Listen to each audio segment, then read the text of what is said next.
Bonjour à tous.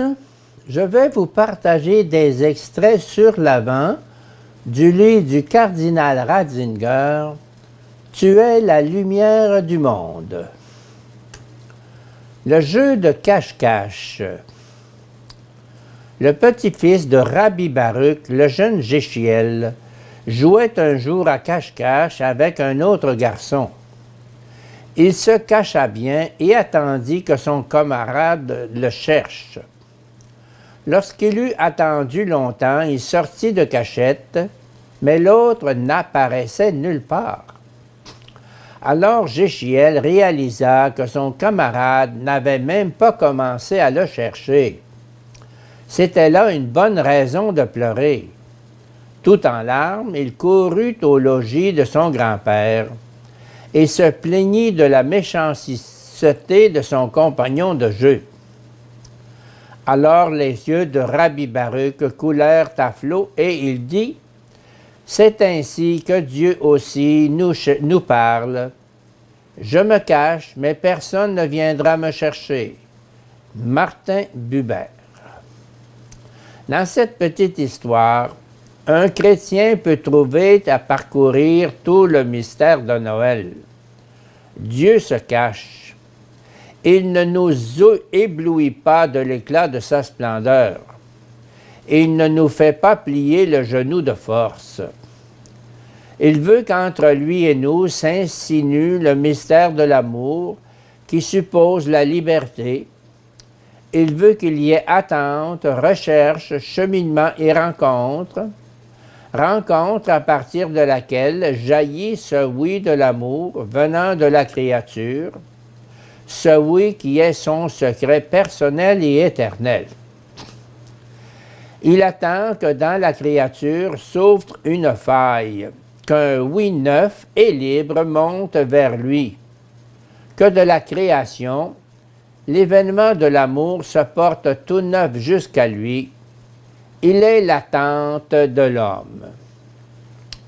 Et il veut pour nous que par nous-mêmes, nous fassions cette expérience vraiment divine de la liberté, de la recherche, de la découverte de ce oui bienheureux à un amour qui est le cœur du monde, d'où vient que le monde est bon et que nous le sommes aussi. Chercher et trouver. Dieu se cache parce qu'il veut que nous lui ressemblions, qu'amour et liberté pénètrent en nous, mais il n'est pas que présence cachée. Ce n'est certes pas là toute sa nature.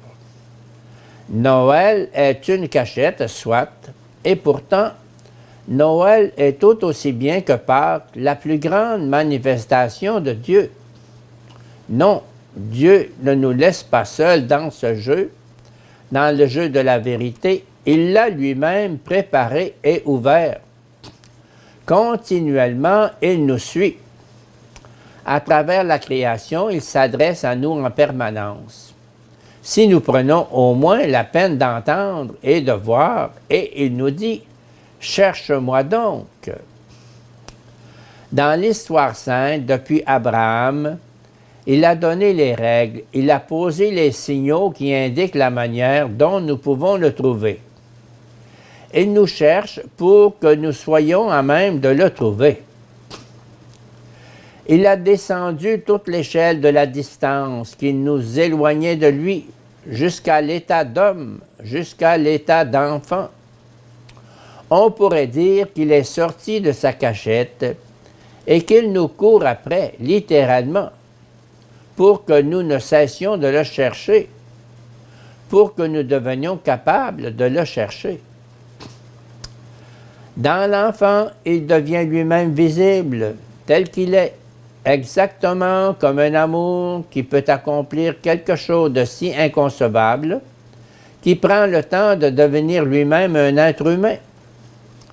Il se rend visible tel une liberté capable d'aller jusqu'à accomplir un acte pareil, comme une toute-puissance qui peut nous suivre ainsi pas à pas. L'ange leur dit ne craignez pas, car voici que je viens vous annoncer une bonne nouvelle, une grande joie pour tout le peuple. Aujourd'hui vous est né un sauveur, dans la ville de David, il est le Messie, le Seigneur. Et voici le signe qui vous est donné. Vous trouverez un nouveau-né, emmailloté et couché dans une mangeoire. Luc 2, 10, 12.